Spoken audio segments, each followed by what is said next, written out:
What's up, folks?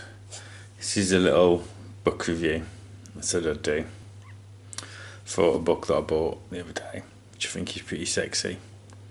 It's different scenery as well. I'm sitting in front of a nice coal fire in my new front room, just doing a bit of reading, so I thought I'd give you a look at the book. As you can see, it's Robert Kirchbell, so I pronounce it right, Atlas of the Eastern Front, published by Osprey Publications. And it's quite a tome, as you can see. It's in a very nice protective sleeve. Very nice book. Retailed at £40, which I think is quite reasonable. As you can see, it's going to be a bit hard to get this open, but it's got a nice red ribbon pull cord to pop her out. Bear with me, I'll just remove the case, and that's the actual main book. Now, this book covers 1941 to 1945, which is just sheerly an atlas of the campaigns by the Germans and the counter-offensives by the Russians. It's got a little poem in the front. But generally it's a very thick tome. I'm not too far into it yet, so I've been reading away. But you've got contents, as you can see.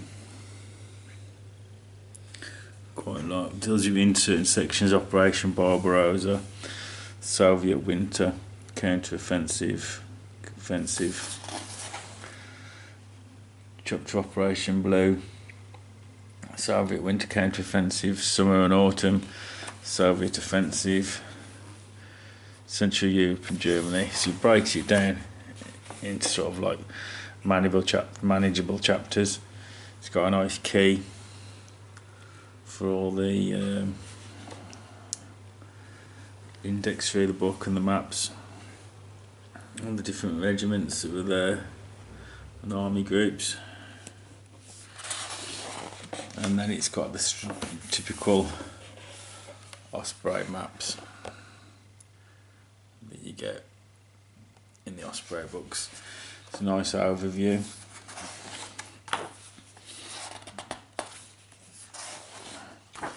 As you can see, but that's typically how it deals with it.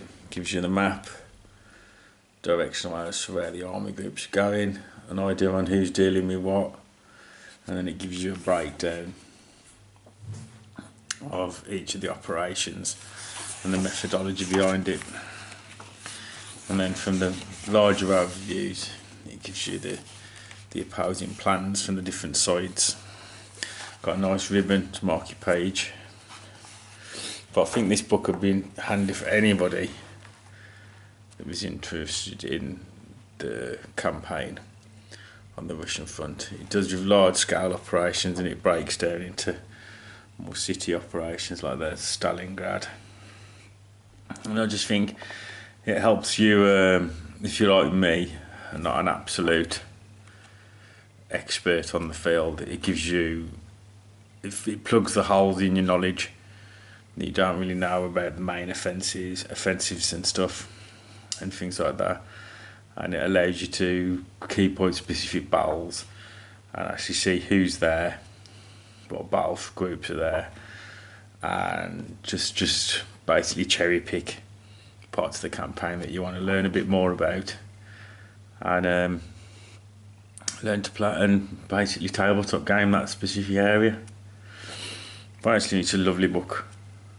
I'm a big book nerd anyway, but it tells you all the different battles in the back and the defences that were taken by the Russians against them. And it's just generally nice. It's just generally a nice book. Partisan warfare. Really, sorry if my camera's zooming in and out a bit. It really does sort of just plug those gaps in my knowledge. Gives you a much better idea of the geography as well. But I think it's well worth 40 quid of my money. So as you can see, it is just mainly maps and that, but if that's what you're into, it's what you need to know. So anyways, that's just a little first look at Atlas of the Eastern Front 1941 to 45, and if you're a bit of a nerd like I am about this kind of thing, I think it's definitely one for your shelf. So take care folks, and look after yourselves.